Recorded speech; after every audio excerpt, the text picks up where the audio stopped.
Isang pag-ibig na tapat at totoo, dahil sa'yo'y naramdaman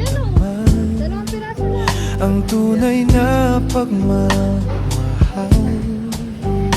Iibigin kitang kahit sino ka man. Ikaw na